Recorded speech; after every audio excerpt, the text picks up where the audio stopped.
On this episode, we want to give a shout out to Shelby Bottoms Nature Center and Park. We love this park. When we were deciding to do dad walks, we knew this was the park we wanted to go to. They've got lakes, they've got playgrounds, they've got baseball fields, they've got it all. You've got to check out Shelby Bottoms Nature Center and Park.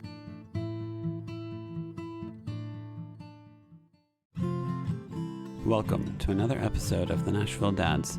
This week we have on the Director of Operations for the Pharmacy Burger, Daniel Frazier. We talk about the Nashville food scene, JRR Tolkien and other fantasy books, and his experience of doing an at-home birth. We hope you enjoy.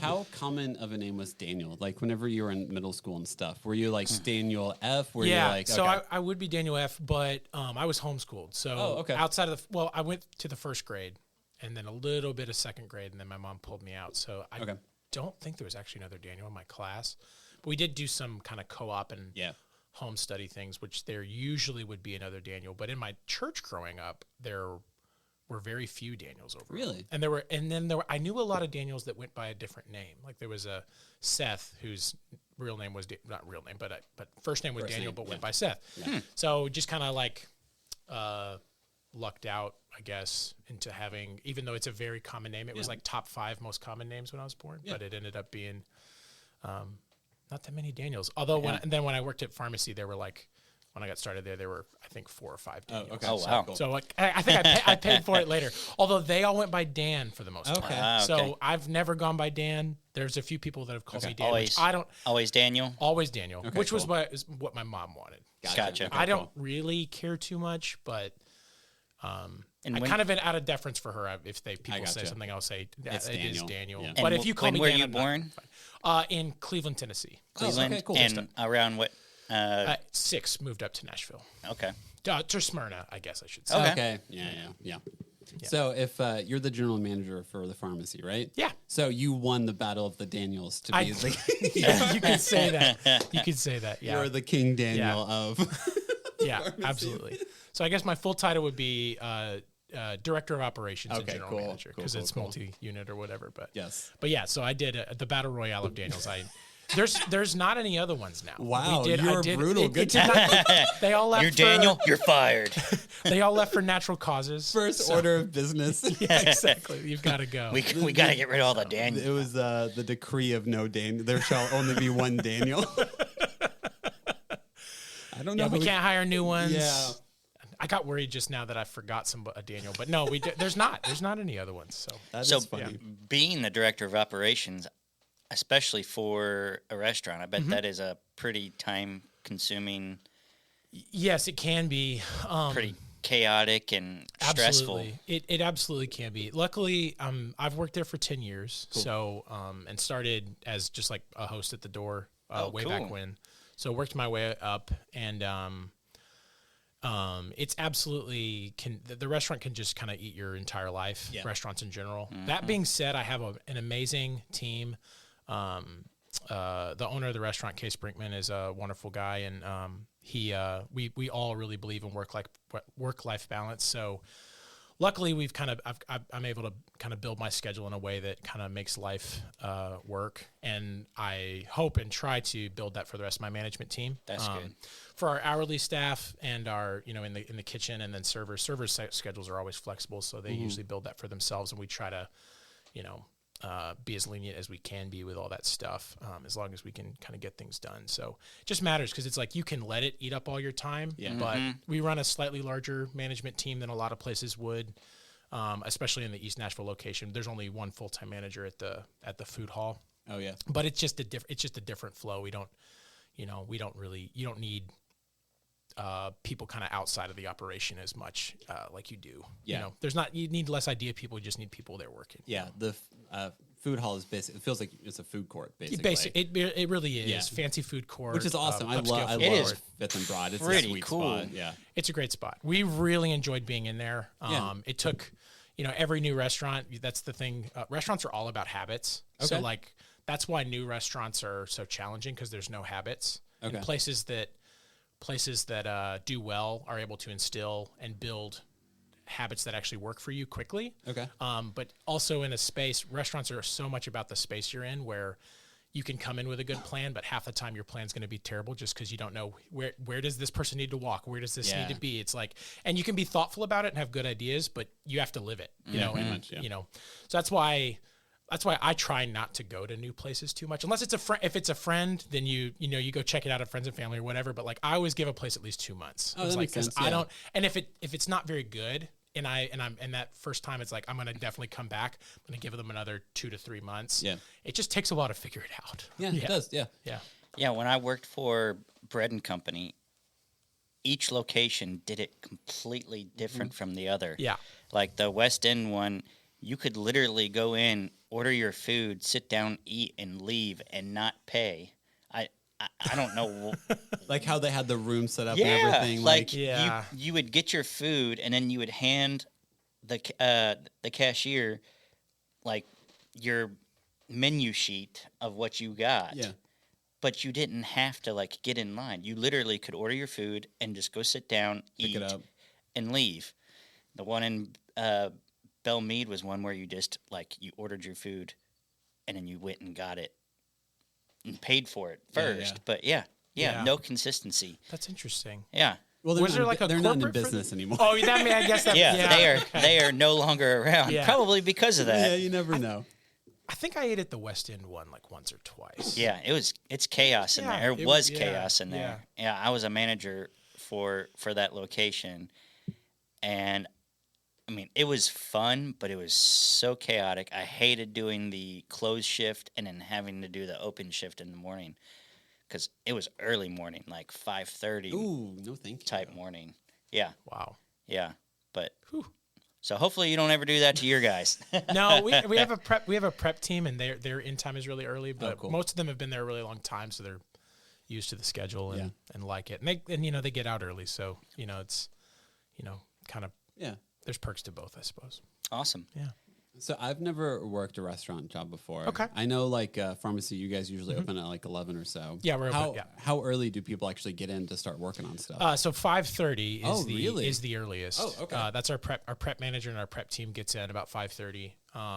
And they'll start cooking the food hands up. So we cut all our sweet potato and regular fries by hand, so they get started on that early. They par fry those, and then we cold store them until they're ready to be served. So there's a lot of things that go into getting our food ready. We're hand patting all our beef, so they come in early and they do that because our kitchen is so small. Normally you would have, in a lot of restaurants, I guess I should say, the kitchen crew comes in. You might have some people that only do prep, but for a lot of places, the opening kitchen crew would do a lot of the prep for the day. But our kitchen is so small, we can't really do that. So we actually have a second licensed kitchen across the street there. That's in the back of what is Lyra now. Yeah. And so they prep over there, and then we wheel food over into the cooler over there, and that's kind of how we kind of keep things running. That wasn't the plan when the restaurant opened, but they were busier than they thought they would be. So we have to problem solve this. We have to figure out what's going on. So I remember first going there and having to wait like 2 hours because it was so popular. Yeah. Well, but I loved it. I love that beer garden out back. We love it out there. It's so gorgeous. Well, it's hard to remember that like what the Nashville food scene looked like back in like 2011, 2012 was like I remember like Burger Up and Pharmacy back then. We're like, here are the two fun burger places in town. Yeah. And you have to wait an hour and a half. Yeah. Or like Burger Up had like homemade ketchup, and I was like, why didn't you can make ketchup yourself? Yeah, you have to buy it. It comes out of a thing. Wow. Yeah. I thought just that was it. You can make it. But it's pretty fun. The food scene's changed so much. Oh yeah. But and I think a lot of people would say improved, but I really think it's mostly just like diversified. Yeah. There's just like a lot more options. But there've been great, since I've been coming up, when I would drive up into the city from Smyrna, as a 17, 18-year-old, like there was always fun stuff to do. Yeah. There were fewer options. We didn't really come to East Nashville. No, not the mid-2000s. No. So were you around, like, when did the Holland House close? That would be 2015 or 16, I want to say. Okay. I'm going to look it up. You guys can keep talking about it. Gotcha. Yeah, but it closed around then, and that building was dormant for a bit, and then Lyra kind of came in there. Gotcha. So you were at the pharmacy when, okay. It might have been 17 or 18, actually. I think it was later than I was just saying. I think it was 2017. 17. Okay, yeah. Why'd they close, man? That place was awesome. That was a sweet spot. Yeah, no, they were. I loved the Holland House. I have a lot of great memories there. I think kind of like we said, that when Holland House opened, there was only really one other real cocktail bar. Patterson House. Patterson House. They opened within months of each other, and it was you could go to one or the other. That was it. And then I thought Holland House was doing, it's still doing great work, but the neighborhood changed. There were, for cocktail bars, goodness, going from legitimately two options to I don't know how many. Just within here of our studio, probably 5. Exactly. And in the East, it's the same way. There's either a restaurant with a real high quality cocktail program or a place that literally just does cocktails, like an Attaboy or something. So those open. So then instead of, even though you're doing great things, people like variety. And I think Nashvilleians are often very excited by the new thing, which is fine.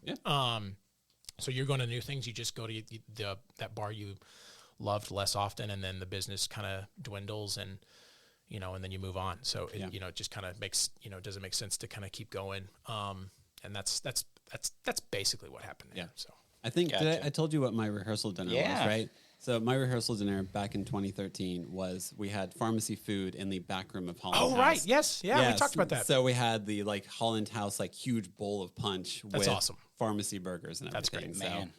Yes. That would have been a great. It was good. I'm happy with it. Still a decade later.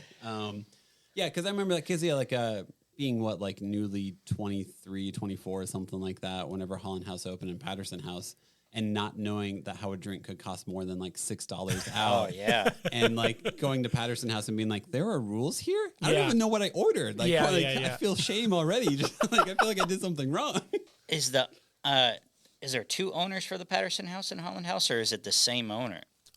They're not related. I think it was different. They're not related at all. I thought, is Patterson House also catbird seat guys? Is it those guys? I think that's right. Maybe. Okay. I don't know. They share that they're in the same building, so that's kind of why I assume. Oh, yeah. because they're above it. I think there is some shared group there. Yeah. Gotcha. I knew that there was a couple like the Patterson or like the Holland House and Pharmacy, and I thought there was a Patterson and something else, so I wasn't sure. I don't know. But yeah, Patterson House is pretty cool. Well, they're still open, aren't they? Yeah, they're still there. Yeah. I haven't been in a long time. But I haven't. Yeah, it's been Justin 10, doesn't drink 10 anymore years. also, so Patterson House doesn't really have the Yeah, same. there you go. I think they have a grilled cheese or something you can get, I think. Yeah. They have their kids menu at Patterson House. I'm always afraid of going into a bar and saying, "Can I have a water?" Yeah. Just because people are gonna be they just spray me with water or something get out of here. Typically, they What bars you go? they're not usually cheap, but most places will make a mocktail now that's actually tasty. Yeah. They're still $8 usually, but I guess they're it's usually handmade juices or whatever, so it makes sense. But there's I know at Attaboy, which is a cocktail bar I really like in East. They have, I think they are $8, but they have really good, mixed non-alcoholic beverages. Nice. So I'll have to check it out. I mean, non-alcoholic stuff is becoming a thing. Sure. Yeah. So, which I don't think is a bad thing. As I drink an athletic brewing company, beer right absolutely. Now, so. No, and I think a lot of people are, and we're a bar. We and have a beer program that we feel really great about. But you can definitely see a shift in some of what the consumer wants. People drinking a little less. I think some of that in East is also just the neighborhood growing up. Yeah. People aren't really leaving, and they're staying, and there's a lot more families. There's families, they're having kids, they're getting older, and people, most people drink less in their 30s than they do in their 20s. It's just kind of, not always, but usually. Yes. Yeah. I have a drink once a month, maybe, if that, in my 20s. Yeah. A little bit more. Way more than that. Yeah. Yes. Way more than that. Yeah. Tell us a little bit about your kid. What's your kid like? Do you have a son? Do you have a daughter? So I have a daughter. Yeah. So we're midway between, so it's 14 and a half months, basically, exactly, which I'm not that particular about, but we just happen to be right on the cutoff there. So my 2 oldest kids are born in January and February. Yeah. And when my wife does our Christmas card, she's always has this torn moment of okay, they are 7 and 5, and it's like, well, really, they're basically 8 and 6. Yeah, they're closer. Yeah, 8 and 6. They are, but like the legalism inside of you is like, but they aren't. They aren't. So I call them can't 7 and actually 5/8. Yeah, 7 and because 5/8, also though, yeah, I like, okay, if you put like your daughter is still technically 0 in December, but like she's basically 1. She's basically 1. And like the difference between a 1-month-old and a 11-month-old, it's a huge difference. It's not the same child. Every month really matters that first year. But, Oh yeah, It does. I'd say even for 2 years. I think until they turn 3. When they turn 3, it's like you stop counting the months. Yeah, I mean, I'm not there yet, so I guess I can't say. Although my sister just had her 4th. Oh my gosh, yeah. And I've been around them. They live in Knoxville, so not there super closely, but we see each other often enough to see the progression. But my daughter's awesome. Her name's am I saying her name now? I'm all worried about it. I don't know. I don't know. Well, I mean, listen, if you feel this is actually you say alternate name. This is not live, so live. You can talk. I'm not. It's like I'm not worried about it at all, but I'm like I feel like I'm supposed to. I will ask your wife. Yeah, I'll ask her. Or let your wife listen to it once we're done. Yeah. I'll do this for you. I'll help you pivot a little bit because this is a new thing that we have to deal with that what our parents never had to deal with. Was, how much of our identity of our child do we put out there for right? Because like we had a friend on, or one of my friends, Todd, was on, and he was like, he intentionally avoided saying his child's names on it because he was just like, him and his wife try not to do their faces on social media. Yeah. When we do our dad walks, there are people who are like, hey, if you have my kid in there, can you please blur out their face? Because the reality is like, it's this weird moment of like, am I making this decision for you that now you're out there and you didn't get a say because you're 14 months old, and like, is that disrespectful to you? Yeah, exactly. And I'm personally, I know a lot of people the autonomy of the child because social media is still relatively new. Once you put something into the universe, then it's out there in the universe. It's just out there. And you're kind of sitting there like, I think this is cool, but like you. Is there going to be a crazy person that comes and knocks on my door? Yeah. But her name is Arden. I think that's fine. Her name's Arden Estelle. But Arden Estelle Frazier. We love her. She's 14 months old. Yeah. There's all How'd her you come up with that details. name? Oh, so that's very unique. Yeah, thank you. So there are. I'd heard it a few times, so it was sort of in my in the background. I'd met someone in work, and there's actually a football player with the name. He actually plays for the Titans right now. Oh, really? Which he didn't when we chose the name, and then he got signed later, which was kind of funny. Yeah. But I was actually looking through. We were getting ready. This was probably like November of 2022. My wife had been pregnant for about like 7 months or so at the time, and she had been thinking of some names, and I hadn't spent much time with it because I just kind of wanted to like sit with the whole idea, and I kind of felt like I wouldn't be able to name her until I saw her. Mm-hmm. Yeah. But as I was thinking about it, we were actually out of town up in Minneapolis for a friend getting married, and it was our last trip, flying at least, before the baby came. And because it was a wedding, my wife was in the wedding, and so I had a moment to myself, and I kind of like wandered off and just found somewhere to like eat some food and kind of sat with names. And I'd sat with a few, but I was going through a list of Old English names. Yeah. Because I've recently I haven't done the 23andMe thing, but I love Tolkien. I love, a lot of that old. What is Tolkien? JRR Lord of the Tolkien, Rings. Lord of the Rings. Yeah. Oh, Lord of the Rings. okay. Yeah. I'm We'll sorry. discuss the Silmarillion. I am sorry. We can do that.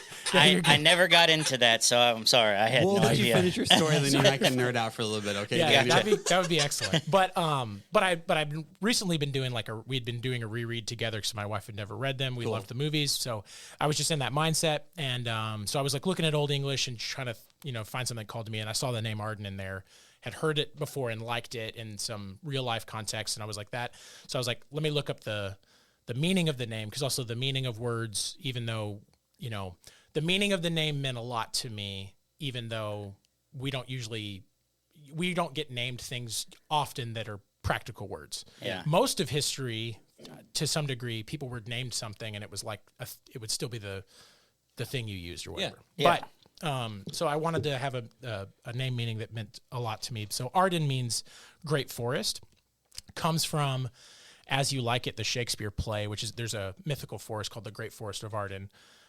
Cool. Yeah, so that was really kind of cool. we liked that, Yeah. and then the reason it was after we came back from that trip, we finally felt like that was the name, because I have an affinity for oak trees. We have a huge oak tree at our house. Cool. The Mighty Oak was my nickname growing up. Really? Just 'cause I'm tall, and I just had a buddy that started calling me that, and then it just kind of stuck. Most of my friends do not call me that, but it's been it comes up. Cool. And then my wife grew up on Birch Tree Lane, and we were reading about the Great Forest of Arden. Those are the two most common trees in that historical mythical forest. So it was like oaks and birches. And then the even deeper crazy level was we looked into I didn't even know this existed, but I'd heard of Celtic druidy astrology. And so different months of the year have different trees. And so my wife was a birch tree, I was an oak tree. Oh, seriously? That. So there was these weird sort of cool. so these weird synergies. And then our daughter with her birthday, she's a birch as well, which is great. And so we were like, that's really cool. That just made sense. It felt like this thing was like, like she is Arden. Yeah. And we were like close to a month and a half out, and it felt like the name was, we were deciding it and felt good about it, but also felt like it was being revealed to us, which was kind of, that's really awesome. Cool. And then Estelle is a name we thought was beautiful. It's in Latin, it means star, and then it's actually also an Elvish word in Tolkien, because I am that big of a nerd. It means high hope. So I thought was would you say like Treebeard or Quickbeam? Which one's your favorite? What are you talking about? I would have to go Treebeard. These are ints. When you int-moot. Yeah, when you int-moot. These are ints that are which are living, the shepherds of the trees. They're not trees, but they're giants that walk around. Okay, and we're still talking about Lord of the Rings now. Okay, Lord of the Rings. There's a creature called an int. You talk about Tolkien. What is Tolkien is the author who created Lord of the Rings. Oh, okay. Yeah, like JRR C.S. Lewis, World War I veteran. Okay, I was like, where is this coming from? Yeah, no, don't. Once he said trees, I was like, I'm going to hit him with an int-related question the first chance I get.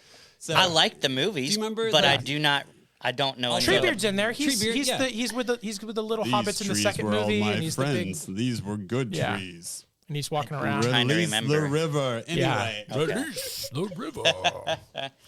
So they're the tree creature in Lord of the Rings. Gotcha. That and the Two Towers, Merry and Pippin go and get rescued. They were also the precursor to the trolls that the Dark Lord Morgoth corrupted. Oh, yeah, that's true. That's where trolls come from, too. He just hit you with some Silmarillion references right there. Gotcha. That is deep. I'm gonna have to deep lore. No. You do not need to read the Silmarillion. It's actually very good. It's actually very good. What, are you more Beren and Luthien or Hurin? I think those are the two main stories from the Silmarillion, and I would say what are you talking about? Jesus. Honestly, Children of Hurin, I think, is more interesting. I do too. I like both. But Children of Hurin, I do think is Greek tragedy. It is straight up Greek tragedy. It is. It's Tolkien doing Greek tragedy, but it's also the Tale of Sigurd, which I'm not remembering the name of that, but the German kind of famous fairy tale that. Yeah, I don't know. I've not read it for like 90% of it, man. I was pretty close. Yeah. But I believe in that one. The guy he fights a dragon and he marries his sister. Yeah, it's just kind of the comic. Doesn't know it's his sister, and it's like, and they find out and it's real bad. Yeah, and then throws himself off a cliff. Tragic. Or does he fall on his sword? His sister he falls throws on himself. His sword. This is a lot of spoilers for. Sorry if you've not read Children of Hurin yet. Okay, so this is totally different from Lord of the Rings, or is it he wrote multiple books. Yes. So this was a book that he actually didn't release during his life. Yes. His son finished it for him. It's called The Silmarillion. So he wrote The Hobbit first, then The Lord of the Rings. Which is 3 books. 3 books. Yeah, because there was three movies, right? Yes. Yeah. Okay. And then shortly after he died, his son published The Silmarillion, which is sort of like the history of the world, or at least the first age of his created world, Middle Earth. Yeah. Okay. And so there's a lot in that, because it's not told narratively the way Lord of the Rings is, where you get kind of a POV character and you kind of go on a journey. Yeah. Several POVs. It's like it's really written like a history. It reads a lot like kind of like the Old Testament or something. Yes. Yeah. Like a lineage of like, here's this person who had this person, this person. And he went and he settled this land, and then he, and it's stuff like that. But and then it'll zoom in on a story for a while, but kind of like, which is kind of what happened in the Old Testament too. Yeah, it's like. Yeah. Here's the parable. Here's his of Solomon. stuff, and then David, and then we're hanging out with David for a while. Do you guys like Game of Thrones? Yeah, I've never read it. I've never read it. I watched all of it. I liked the show through the first 4 seasons. Is really, really good, and then 5 and 6 are kind of up and down, and then the last season was.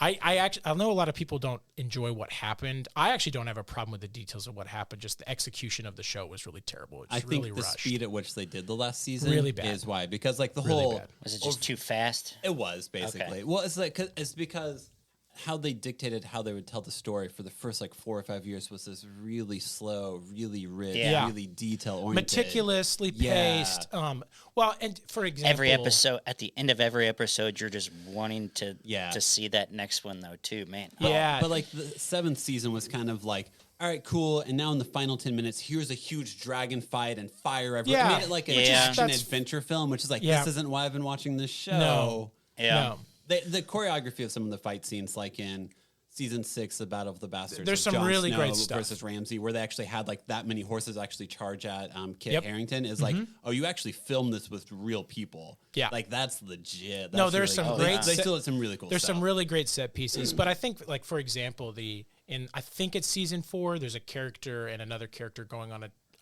a journey. I think mostly on foot, and basically the entire season they're traveling from one town to the other, and they get some misadventures. But Yeah. it's basically their character development traveling together. And then in the 7th season, it's just people like traversing the entire continent. Yeah. Like in Yeah. in one episode, they're here and now they're here, and it's Yeah. like it lost that like grounded realism. Yeah. Which is what makes things. I like stories that are like that. Or if you're gonna have people bebopping around, it just needs to be like that from the get go. Yeah. Like To don't watch Arya and the Hound travel across the That's countryside. exactly what I was referencing. Yeah, Yes. it's very different of them like running into someone who lived at a house who'd just been robbed, and them trying to figure out if they also rob him so they can stay alive. Basically, you Yeah. know, like moments like that where it's like It's a different- these yeah. small ethical questions that you might face in everyday life versus like, he is bad, I will now kill him. Yeah. In a dramatic fashion with fire, and you're just Yeah. like, oh. With fire. Yeah, and you're just like, oh, I didn't expect you guys to fall out of a castle into a burning pit, but okay, here we are in this episode. Yep. I read Lord of the Rings more than I read Harry Potter growing up. Gotcha. So- I didn't read any of them. I was not a reader. Well, you're also like a couple years older, so I feel Yeah. like when growing up, Harry Potter came out like every single year while I was like about the same age as Harry. Oh wow. Yeah. So yeah, I was. I didn't. Read I it till think a little Lord of the older. Rings and Harry Potter started. like 2001 is whenever the movies like started getting released. Okay, and so everything, I was a sophomore or junior in high school okay. Okay. around then, and yeah, I was not into the books, Yeah. and then for the movies, Lord of the Rings I watched. Harry Potter I did not watch until I met up with my ex-wife. Oh yeah, that's right. You've told me that. Yeah.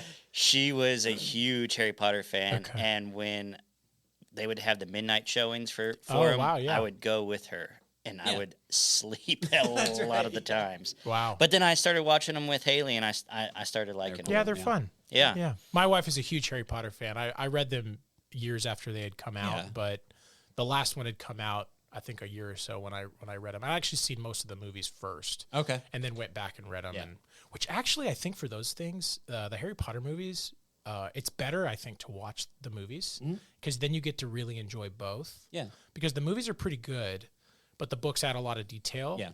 And so it's like I feel like if you're an avid book fan, the movies can be kind of annoying. Yeah, because But I just enjoyed them. I just enjoyed the first like 5 or 6, and then it was like going back and I was like, oh, there's actually a lot more here. This is great. Yeah. But yeah, I don't know. I guess they were spoiled, but whatever. I don't know. Yeah. Yeah. No, I think my dad read Lord of the Rings growing up, and whenever Yeah. the movies came out, he was like, "Hey, do you want to read these?" And like, remember liking them, and then as getting older, just find myself more fascinated by them. Also, I'm actually genuinely fascinated by like storytelling back then versus now. Like, Yeah. The entire third Hobbit movie is basically one paragraph in the Hobbit. Yeah. Like the whole Battle of the Five Armies, which is, like the trolls and like the goblins and like all these people fighting each other. It's like 2 paragraphs. Yeah. In the Oh, book. wow. Because like how I interpret it, I haven't read this, it's just my own opinion, is that like Tolkien literally lived, like him and C.S. Lewis lived through World War I and World War II. So like battle wasn't some, like we look at wars for like entertainment and our entertainment. Yeah. Like Sure. we just talked about Game of Thrones. That's mostly people fighting in these really dramatic epic things. Like Tolkien, if I'm not mistaken, wrote Lord of the Rings while in the trenches of World War I. Whoa. I believe that was The Hobbit. The Hobbit. He wrote The Hobbit. Yeah, and that was where he got some of the first ideas. Yeah. But I do know he wrote other parts of the mythology and stuff. But a lot of it was it was. So you're not going to, as you're sitting in a trench during a world war, you're not going to be like, let's write 500 pages of gory battle. You're going to be like, all right, this guy found the arrow who shot it at Smaug. You hit him in the right spot. He is now dead. Let's get to the other stuff.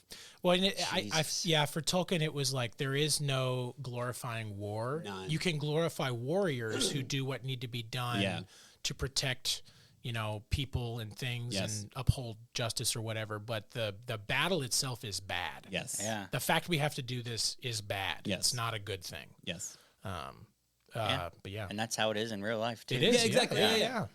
But there's no. I think that's the best way to sum it up. Is like the Battle of Smaug is like 2 paragraphs in The Hobbit. I think that's right. It might be. It's like Bard found the arrow. He is the one who is destined to find the arrow. He then shot the arrow and killed Smaug. It's like 2 hours of a movie. Are the Hobbit movies good? No. I think they're okay, but like in the time to watch the Hobbit movies, you could have read the book. Yes. Gotcha. Okay. And so this is something I have very strong opinions about, but they are the book material that they adapted is wonderful. Yeah. Then they added a bunch of other stuff to make them a much more epic story than The Hobbit actually is. It's like a cute. It's not always cute, but it is a fanciful and wonderful adventure story. And then they wanted to Lord of the Rings it. The studio did, so they.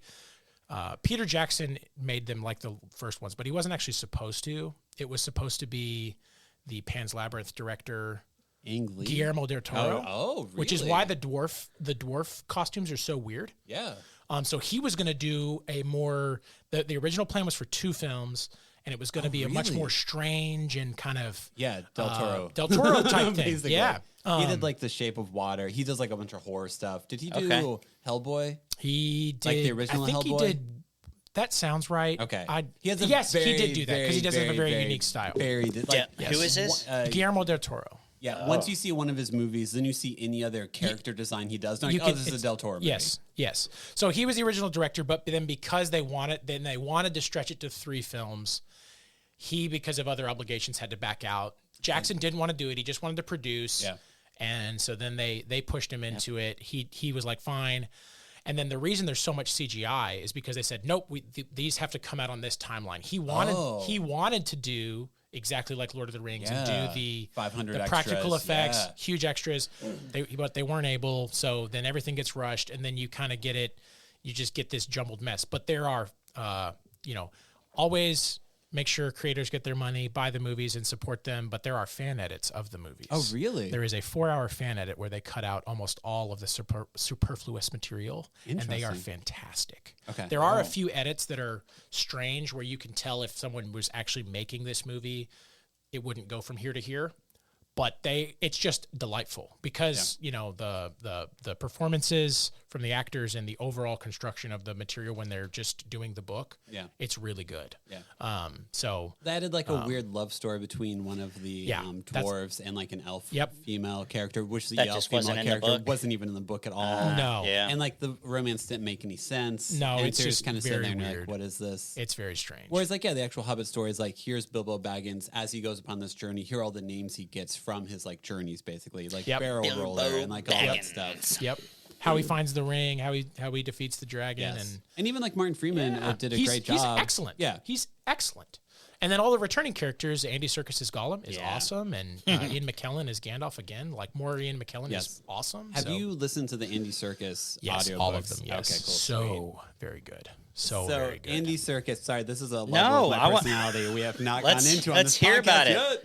So Andy Serkis did the voice of Gollum. He's like just fantastic. Yeah, he was also in a lot of the Marvel movies, right? Or he was the actor. He was the South African. Yes, he was Dr. Claw. Yeah. In Age of Ultron, and also the first Black Panther movie. Yeah. And he's also in all of the like the Planet of the Apes movies. He's like Caesar, the main. He like does all the. Is he really? Yeah. He's the chimp, yeah. No, he is like he feels like he's like a theatrically trained actor who just like knows how to control his face and his body perfectly. Wow. Okay. He did. The Lord of the Rings books where he read all of them, and I watched Stephen Colbert is a massive Lord of the Rings fan. Like he was called onto set for The Hobbit to fact check what they were saying. Like he's that level of nerd, and he's also in like the second Hobbit movie for like 5 seconds with his sons. Oh, I didn't know that. Yes, Stephen Colbert. Stephen Colbert. Yes, yeah. Okay. So he so he came on there and talked about how he read the Lord of the Rings book and Andy Serkis, because like hobbits are small little creatures. Yeah. He was talking about how whenever he would read their parts, he would kind of go under the mic like this, so it'd sound like he was lower in the literally lower. And then for Gandalf, he would like stand up big and strong and like lean into the mic and stuff. So he like talked about how much of like a physical performance he made it for reading an audiobook. Wow. That's pretty cool. It's really They cool. They are. I listen to a decent amount of audiobooks. Yeah. They are some of the best audiobooks. There are out some there. horrible narrators out there. And there's some bad Yes. stuff. There's some stuff that's so bad I can't even Yes. do it. But not only is Lord of the Rings and The Hobbit and The Silmarillion, in my opinion, some of the best works of art ever created. But then having Andy, really perform it, not just read it, perform it, and then he's so good with voices. Yes. So he's got different voices for all the characters, and he just embodies it's pleasurable to listen to in a way that a lot of audiobooks aren't. It's awesome. What audiobooks do you listen to? Or have you listened to lately? Yeah. No, those are great questions. I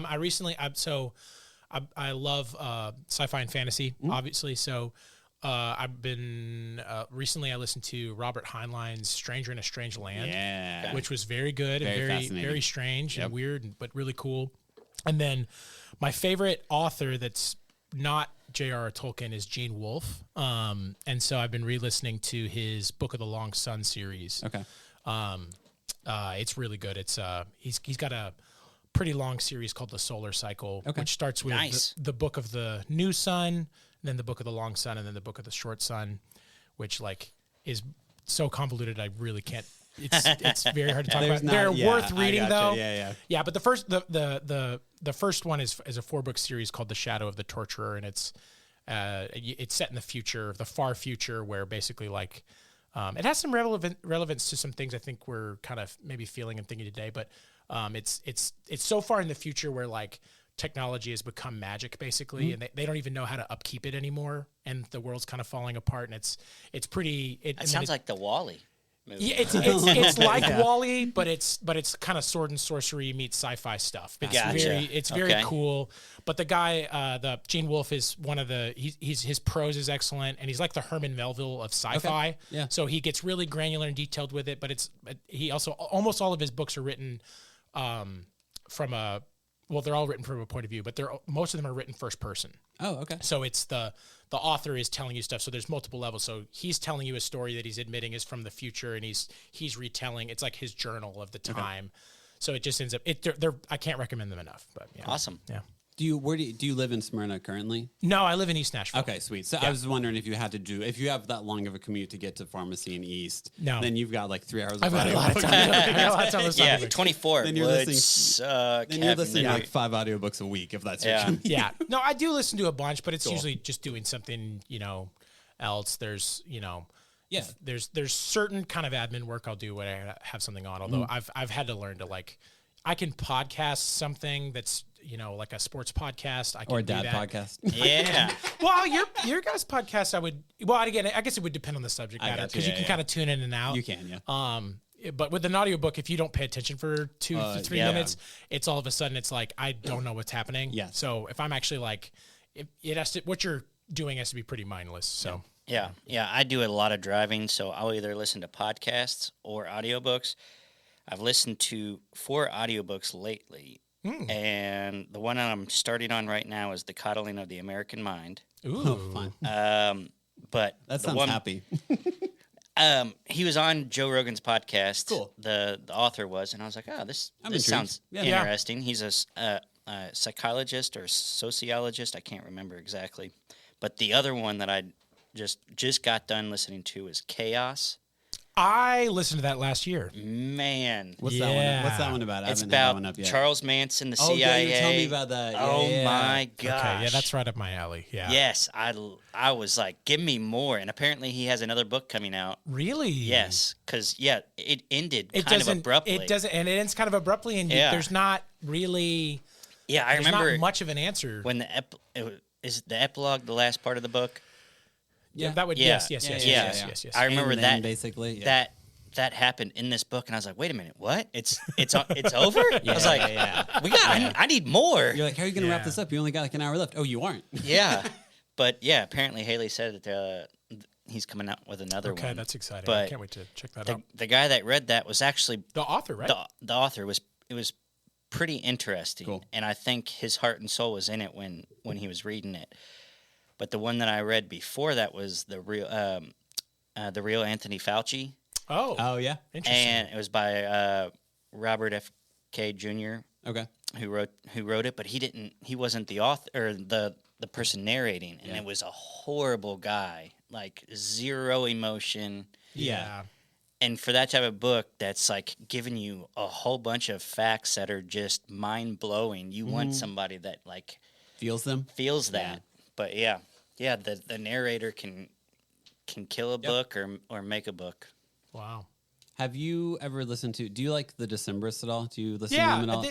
They weren't one of my top bands, but what was their big record? Oh, probably Picaresque or the Crane Wife. Yes, that's Picaresque. I like Crane Wife was good too, but Picaresque is a great record, and I really enjoyed that one. But I beyond that, I didn't follow them super closely. But so Colin Malloy also writes kids books. Oh, and he has yes. a series called Wildwood, and which is basically they're from like Portland, so they're super Portland. So he has What does that mean? Just hip like Portlandia. He was on multiple episodes of Portlandia. I didn't know that. Gotcha.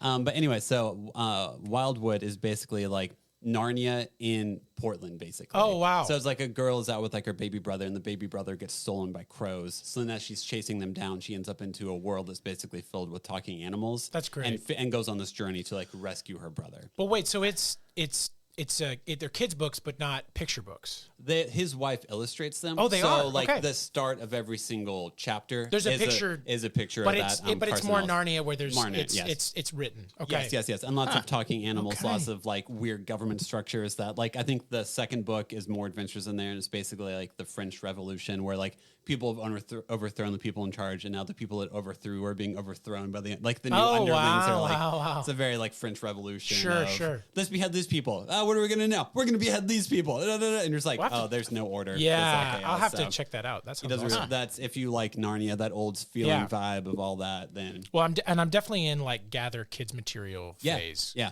Because the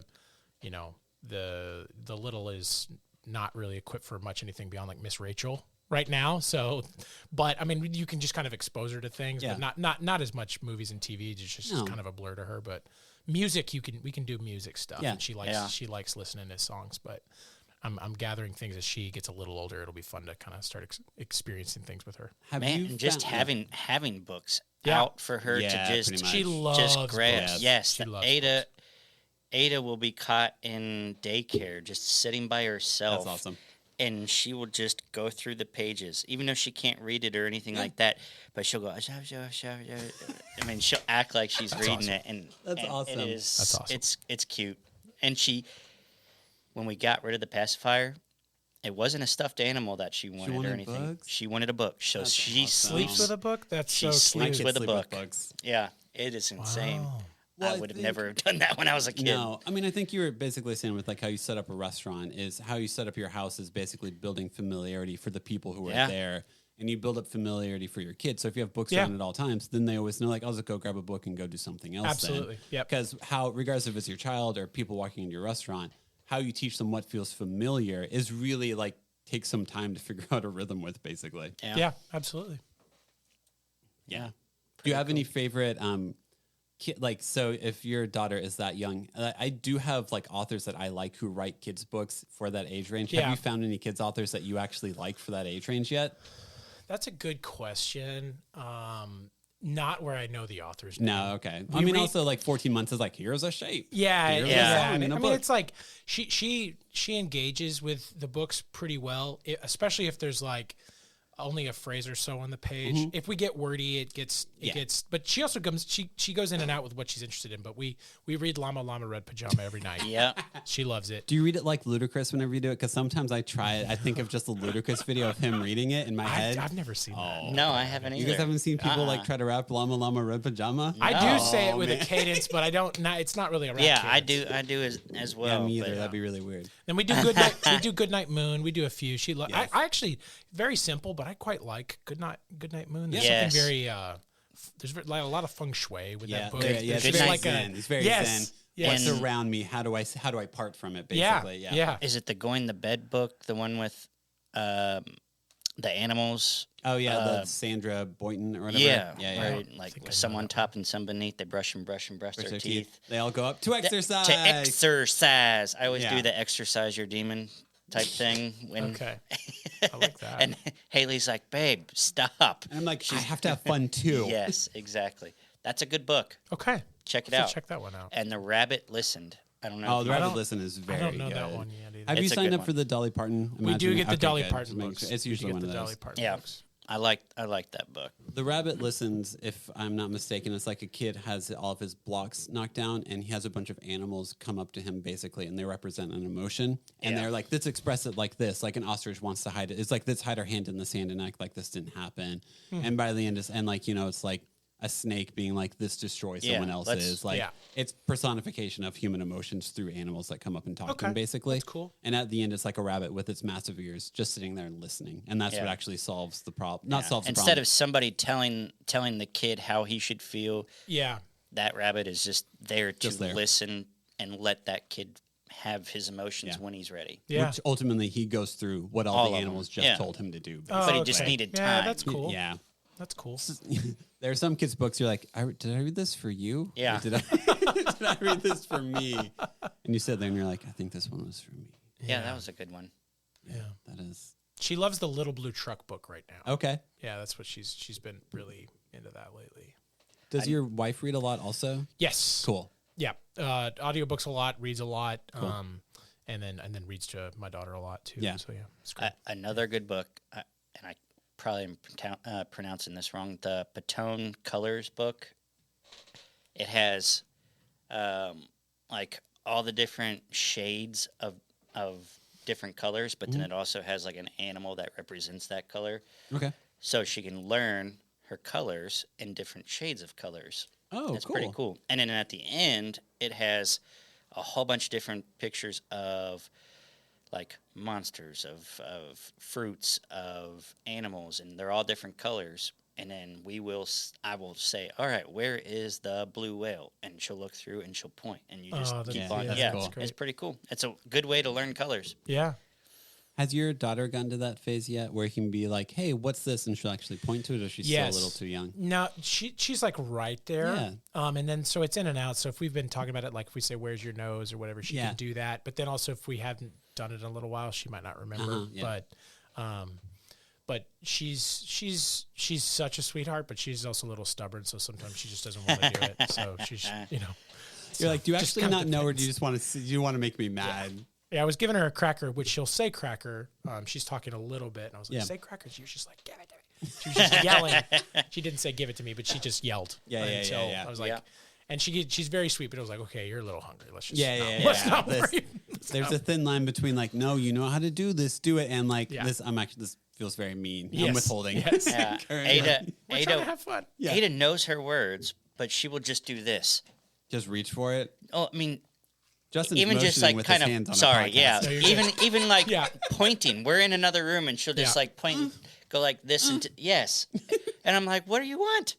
Use your words. I keep saying use your words. Yes.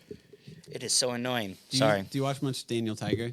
No. Okay, there's a Daniel Tiger song called "Use Your Words." Oh, so really? You saying that, and he was like, "Gotcha." Use your words. I have to say it so use often. Your words.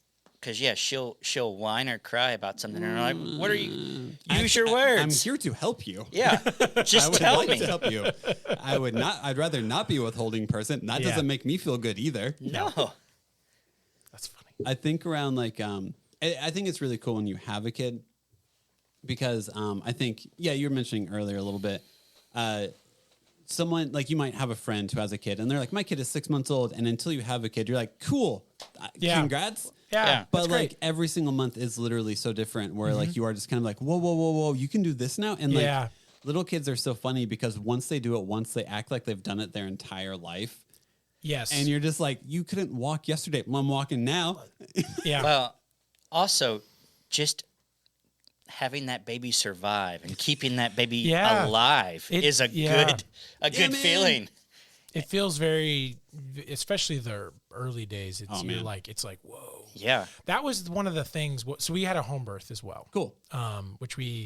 My wife is a doula, so she's awesome. big into the birth world. I love doulas. Had thought about being a midwife for a while, and then ended up feeling like doula was a better fit, and so so she wanted to do the home birth thing, and which honestly, being done and being around some other births with some of our friends having babies, it's really awesome to just be done and just be at their house. Yeah, that's pretty cool. Yep. But there was a feeling when we were done. It was like.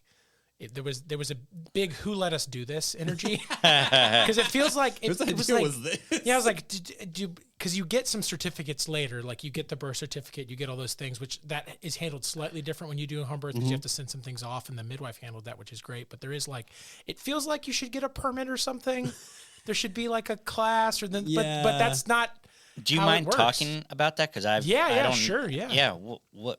What is the home birth like all about? What was your experience? Yeah. So this was beginning of last year. And the funny thing was that we had always heard that when first baby usually comes late. So we had gotten ready. We were ready for it. My wife was at the time. She's a doula, but she was teaching at a nonprofit school for kids with special needs. And so literally it was her last day of work. Our due date was 2 weeks from then. So she had worked her last day and was going to take the rest of that time off. We were going to do some things around the house and get ready. And so we had 2 weeks, and I thought the baby was going to come late. So I thought it would be even, I thought we might have had close to a month left. So that night, I was watching Full Metal Alchemist, which is what just so vivid in my mind. And this might have been my own fault because I like to. We have a nice juicer, so I'd made ourselves a lemon turmeric ginger juice, which I do to just some anti-inflammatory, which I read later is known to potentially induce labor. It's all your fault. Whoops. Is what which thinking, I did. I hadn't looked that up then, but I was like, hey, this is good for you. You do this too. So we did that, and then so she's she's falling asleep while I'm watching anime, and she wakes up, was like, I have to use the bathroom. And then was like, oh no, I think I wet myself, which, okay, she's pregnant. This whatever. Stuff happens. Yep. And then she's walking and then she's like leaking. Cause again, in the movies, they talk about water breaking and it's like this gush of stuff. It's not really how it works. But we also didn't expect her water to break because it's actually not that common. This is like my first child was this exact same thing. So I'm relating to you. Yeah. Yes. So then she's walking, she's like, uh-oh. And then I'm like, oh no. And at that point it was like, the house was a mess. We hadn't even fully set up the nursery. The nursery, all the things for the nursery were in the nursery, but we were going to have the baby sleep in our bedroom with us to start with the side sleeper anyway. So it wasn't actually a practical issue, but I honestly spent the first hour so mad. I was so excited for our daughter, but I was like, are you kidding me? In the middle of a show. I know. I'm watching a show. And again, like, I wonderfully got a paternity leave. I was able to be out for about 4 weeks. That's great. I still had to run payroll and do some other things, but they were really supportive, and it was really wonderful. It was also that's a slower time for us, so it ended up working out. But again, I thought closer to our due date I'd be able to I had talked to the team and kind of got everything ready, but it wasn't like, hey, the baby's coming. But again, also I didn't know when the water broke. We didn't know how long it was, so it was like, we kind of panic cleaned. Everybody said, hey, when this starts happening, make sure to get a lot of rest. So, but then we were too excited. It was a whole thing. So we got everything ready. Because we were doing a home birth, we basically, what they said was to put a mattress protector on, put a sheet on, another mattress protector, and then another sheet so that you can do a quick change if you need to. Yeah. So we did all that. We had all this, again, we had all the things, but they weren't set up yet. So we did all that. Vacuumed and everything. So just got, so stressed. And then finally, when we kind of calmed down, it was like, oh, wow. And then we're like, I guess I won't go I don't know if I'm going to work tomorrow. What's going on? So, and then right about that time when we were going to bed, contractions started. It was like, okay, definitely not going to work tomorrow. So that's kind of how all that started. And then we slept okay. I woke up, made sure to get the dogs. We have two dogs, a half husky and a full bred husky. And so got them a big walk, and then got them over to a friend's house. They ended up in our neighbors, who are wonderful, who actually postponed a trip they were going on that day to watch our dogs really? for us. Oh, That's wow. cool. Yeah, those are good people. They were the best. And that mostly happened because labor was getting more intense, Yeah. and they were trying to get in touch with me, and like they couldn't, so they were like, they just changed their plans. It was really sweet. But Brian and Jessica, we love you. So this was about midnight contraction start. Fast forward, we made sure to get a good breakfast for my wife. They're kind of irregular contractions, so we contacted we'd already let our doula and midwives know. We worked with Roots Collaborative Care, who were the absolute best. And then, funnily enough, because we were early, our doula wasn't worried about it, but she had COVID at the time. Oh, no. So we ended up using a backup doula. Yeah. So we met, our doula was a wonderful woman named Brianna, who we hadn't met before, who showed up on the day, but she was fantastic. Yeah. So we ended up having a great experience with her. But about noon, active labor started, and so we were in our bedroom for After for most 12 of it. hours of contractions. just 12 to hours point of out. contractions. Yeah, okay. Yeah, so it was a while. Yeah. She was able to sleep through That's great. most of it. But then we were there, and that's where we started. We're just kind of hanging out, letting her progress. And they had a great little like heart monitor thing where they could listen to the baby and check on how baby's doing. That's great. And there was our midwife. She had an assistant. Excuse me. They had an assistant, and who was in training, but practically conducted most of the birth. And then we had our doula there. So that we had a team of 3. And we went from noon thereabouts, and then baby was born at 4 a.m. So, Oh, wow. yeah, so 4 a.m. the next day. So it was a good little while. Yeah. But she officially started pushing, I think, about 10 o'clock. Yeah. So it was about 6 hours of pushing, although I think we started pushing a little early. There was a little bit of dilation that hadn't finished yet, like just a little scotch. And Scotch. a little scotch. And but it was a crazy experience. There was definitely into the evening, I was like, we're never doing this again. This is insane. And not really just the home birth side of it, but just like this is terrible. It ended up being one of the best days of my life in total. But the thing was, it feels weird to say this, but they all said I was very supportive. I was trying to be very supportive, but it feels, at least for me, not to make it about me. Yeah. As my wife was going a lot more than I was, but it was frustrating because I couldn't do anything. Mm-hmm. Yep. I could help her and I could support her, but I couldn't That's about it. I couldn't do anything. It's just, she's got to do this, and she did a great job. But it was just like, I wanted to be able to do more, and it felt weird. But either way, we kind of progressed. She did a great job, but I knew she had gotten tired, and at one point, so we actually, about 2 a.m, I was like, she needs to try to rest, and I know you can't really rest during labor. No. But she was just really out of it. So we actually sent everybody out of the room. They took a break and ate some food, and we turned off all the lights, and my wife slept through contractions and like in between contractions. So she was so tired at that moment that she was falling asleep. Yeah. Would wake up and go, oh, and then have a contraction and then fall back asleep. And we did that for about an hour. But that little like boost and the progress, and I think that the contractions were also progressing things. Mm-hmm.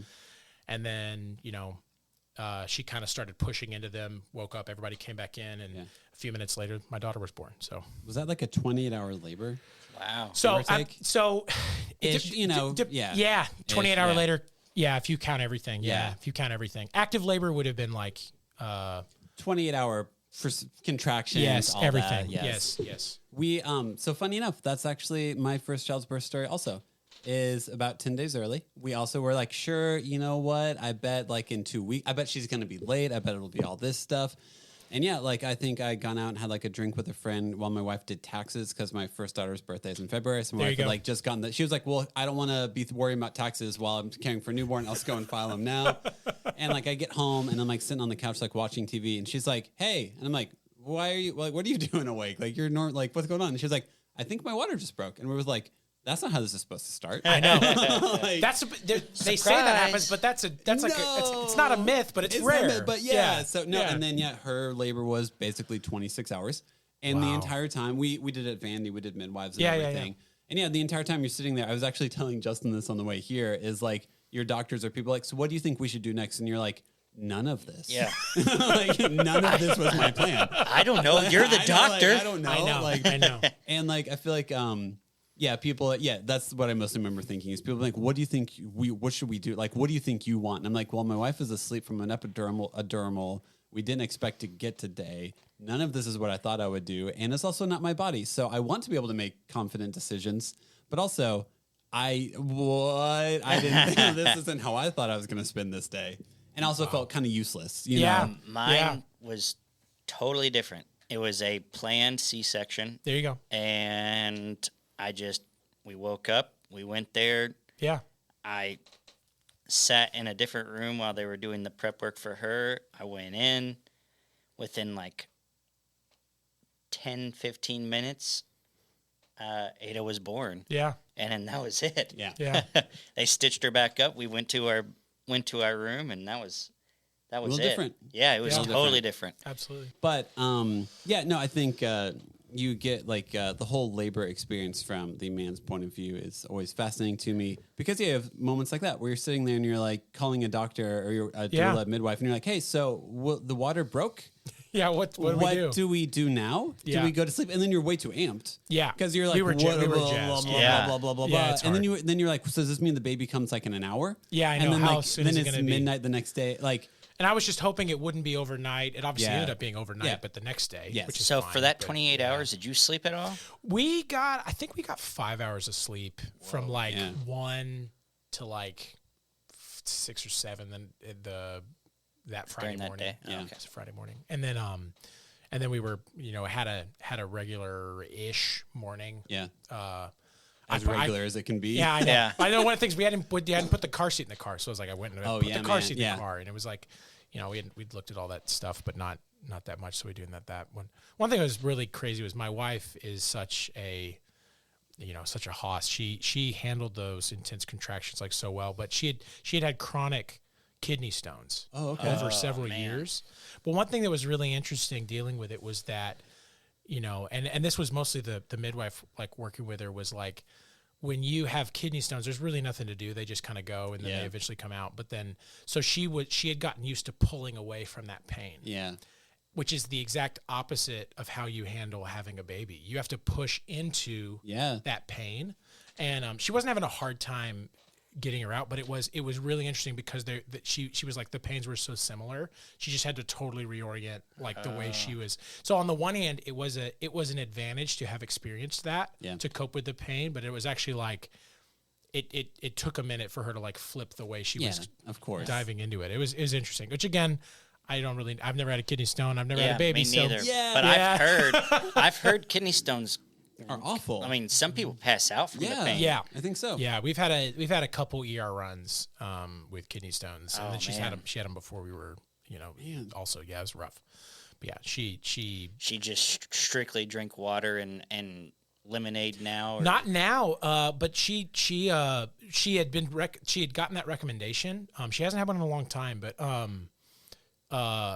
I can't remember the name. There's like uric stones, and then there's another kind. They've done some different testing, and so she had avoided coffee because that was one that was supposed, but she actually didn't make that kind. So her body was doing something else. But lately, with what we've been doing, she's been okay since then. So yeah, my dad has been having chronic kidney stones, and then he just went straight to just water. Yeah, and like lemon juice. Basically. Oh really? Yeah. Oh yeah. Yeah. I'm so glad I have limited knowledge of kidney stones. Yeah, but a lot of people he say used to drink beer, like light beer. Oh, really? Oh, really? Because it flushes you. Interesting. Your kidneys, they're. Well, he's not a big drinker. Yeah, but, I mean, that's fine. But yeah, I had a friend, and I believe she was 16, but she had a kidney stone, and the doctor was like, talked to the dad. He was like, get a 6-pack. Whoa. Have her drink of like light beer. Yeah. Have her drink the entire thing, and it'll flush the thing out. Wow. Fascinating. Yeah. Interesting. No names. So. No names. Once again, not doctors, not promoting underage drinking. My dad would get him just because he just drank sweet tea, like syrup sweet tea, and Coke all the time. So yeah, there you go. Yep. Don't do that, kids. Don't do that. Do we want to try to on the fly think of a different first question since he already gave the whole backstory of his child's name? Oh, crap. I have my go-to backup question if you want me to ask. We can do that. Do you want me to? Okay. Yeah. So, do we have to? I mean, listen. You do that, and I'll do the second question. Okay, cool. Yeah, Daniel, we're gonna throw you for a loop now. Dun dun dun. But it's just for the first question, Okay. you know, because you already gave us the whole Yeah. I gave you lore the of name it. story. I mean, we asked you, so how dare you you're answer good. a question? You're good. All right, so how we end all of our episodes, we ask our guest 5 questions. But since you already answered the first question, I have to ask you a different first question. So this is my favorite question to ask dads is, do you have a go-to non-curse word curse word? Like whenever you stub your toe and your kid's in the room and you know you can't scream the F word, but you have to scream something. Yeah. What do you scream in those moments? That's a great question. Probably dang. It's just dang it. It's just a go-to. Dang and darn, to be honest, both. Okay. But probably just I like dang. I just say dang just for the fun of it. Yeah. You know, it's just something. Yeah, I understand. Just What do you do? feels good. I probably go. yeah. I I don't really say a real word. I just go. I do I son make of a biscuit eater. Son of a biscuit eater. Yeah. I think son of a is my favorite pattern for replacement insults. Yeah. Son of a general manager of the pharmacy. Because you can just keep on, you can just add so many different layers where like, is that an insult now? I didn't understand. Yeah. Yeah. I guess if you're being explicit with the like stubbing the toe, it probably is. I probably do just make a noise. Just like, I just say dang it. You know, just like, but it's, you say dang it about anything. Yeah. yeah, that's true. That's fair. All right. Second question. Do you have a favorite TV dad? One from your childhood or one from your kids' movies or TV shows? So we haven't really encountered a TV dad now, but probably growing up it was Cosby, which kind of feels weird now. Yeah, but everybody has it's a consistent answer. Everyone's Yeah, like, it was you go, Cosby. TV dad, ignore everything. Yeah, ignore his actual personal life. The actual show's fine. Yeah, no, the he show is inspired great. a lot of people to be better people, which is very conflicting to reality. Yeah. Growing up, also though, I loved the Dick Van Dyke Show. Oh, okay. And he was a fun wow. dad in that show. Yeah. I haven't watched that in a long time because again, those old shows were just on. Yeah, they were at all times. All the time. I watched a lot of that, which it kind of makes me sad that it's not like that anymore. I feel Yeah. like. Or maybe it is, and I'm just not. I don't have cable. I guess I don't know. I don't have cable either. No. I don't think a lot of people have cable anymore, and then we kind of lost that tradition of those. Well, we choose what to watch because everything's at our fingertips. So you Yeah. don't just watch something just because it's on. Nope. But I never wanted to watch Green Acres, but it's on. Yeah, exactly. And it actually is not that bad, but it's also not that great. But It's a funny moment whenever like my daughter, my oldest one, has gotten into Harry Potter. Is like in the middle of the 5th book. And she's like, "Hey, Dad, can we watch Harry Potter tonight? Also, by the way, it's no longer on Max; it's now on Peacock." Yeah. And I'm like, "That is a full sentence that you just said, and, and you're right. That's the other thing." Whereas, that's funny. like, She looked it up. I still remember like setting a VCR to record whenever I was getting off the bus from school, in hopes that it would record Dragon Ball Z or Gundam Wing, so that I could watch it whenever I got home. I grew up on those too. I love those. All Toonami shows, man. Yeah. But yeah, that Great stuff. you would hope that you would remember to put the tape in the VCR, and then that you would actually work the programming timer correctly. Yeah. So you could watch 30 minutes of a show that I can't even tell you one plot line from now, even slightly. Anyway, next question. Do you have a least favorite kids show? Well, I already mentioned it, but there's only one that she's watching now, so it's Miss Rachel for sure. And Miss Rachel is not always terrible. Yeah.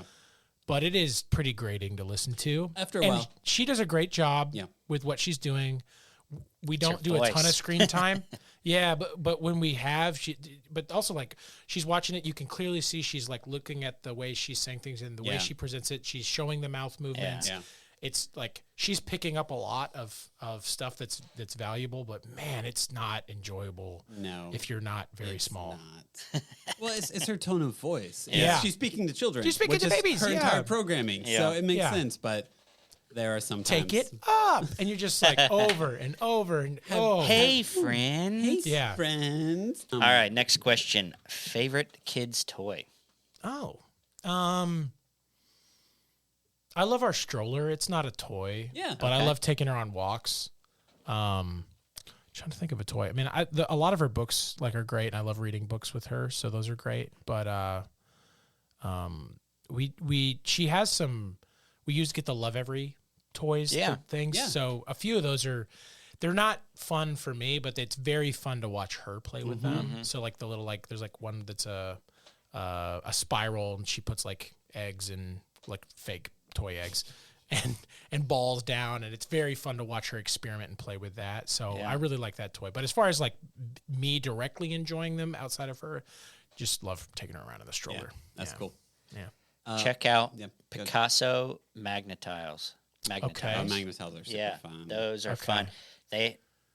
We just got the ones where you can do the magnetile, but it also has the marble run. Ooh. The magnetiles have holes in the middle to do it. It's so much fun. Interesting. I do it so much just by myself. Ada, come look what I've built. Oh yeah. It is fun. It's fun building it for her, and then she will come over and just destroy it. Yep. I love that. About 30 seconds. Took Not me 2 hours. not intentional about it. She'll come up to it and then just accidentally do that with her leg, and it just destroys everything. Yep. Kicking out the foundations. Yep. Last question. Moment of your kid's life you're most excited to be a part of?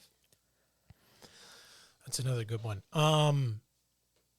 Well, it kind of relates to what we've talked about, but I thought it's interesting having a kid because at least I don't know if this is common for all men, but I did not think a lot about having a baby.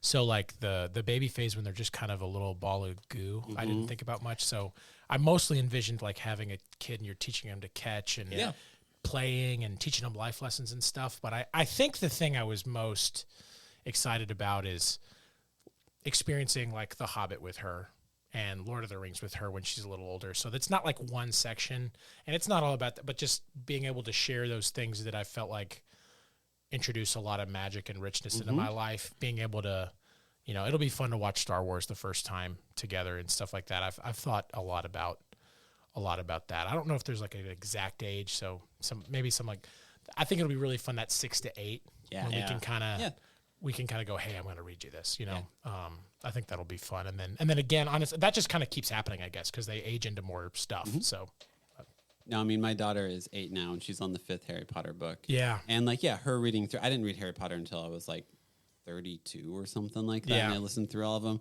And still though, whenever you realize your kid can build a world with their imagination and get lost in it, and you're oh, this is how I've created, I relate to that. Yeah. I feel that's a lot of that's what I hope a lot of childhood is there is a world out there and you'll spend a lot of time in it, but what world can you create? Yeah. What can your imagination build? Because there's a lot of beauty that can come from it. Absolutely. Well, here's if you wanted to we usually give this as a time to self-promote, sure. If you wanted to follow you, pharmacy, all that. How do we get to follow your journey? Yeah, so come eat at the restaurant.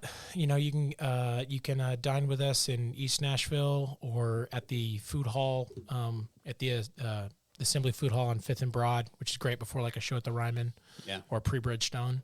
And if you're flying out of town, we have a location there in the B&A airport as well. Oh, really? So cool. you can check us out there. And then for me personally, I mean that'd be the main way. I've got a Twitter, but that's or an X or whatever you call it. But that'd be about it. But yeah. Oh, I forgot. This is the most important question to ask you. Are you a sweet potato, tater tot, or French fry guy?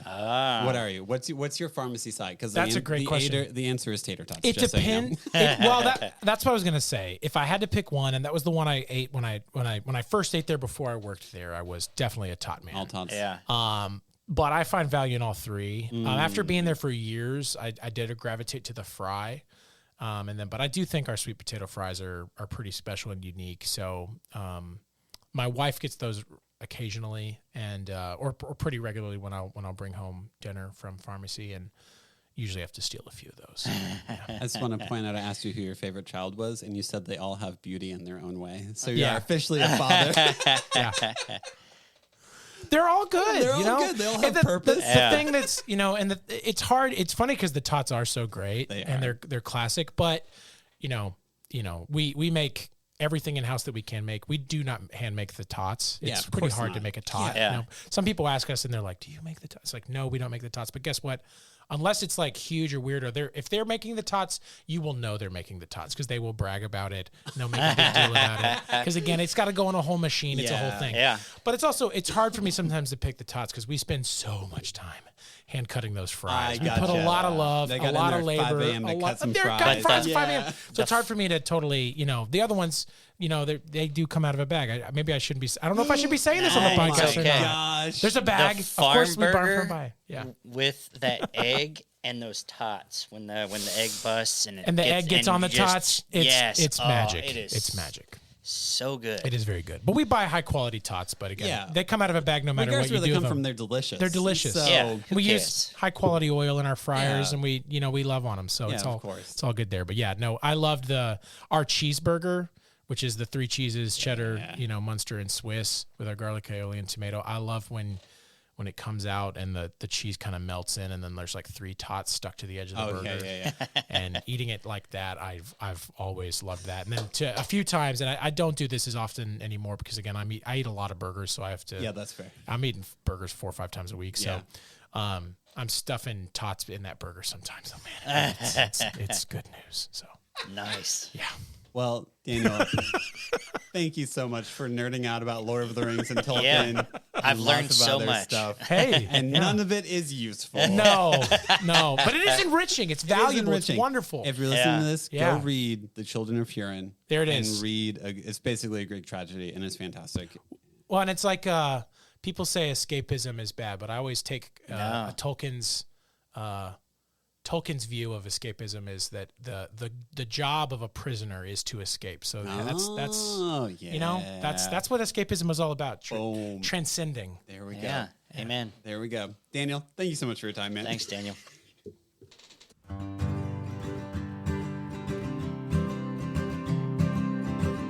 Thanks again for listening. Make sure to follow us on Instagram at the Nashville Dads and to subscribe to us on Apple and Spotify podcast. We record at New Light Podcast Studio and episodes are produced by me, Devin.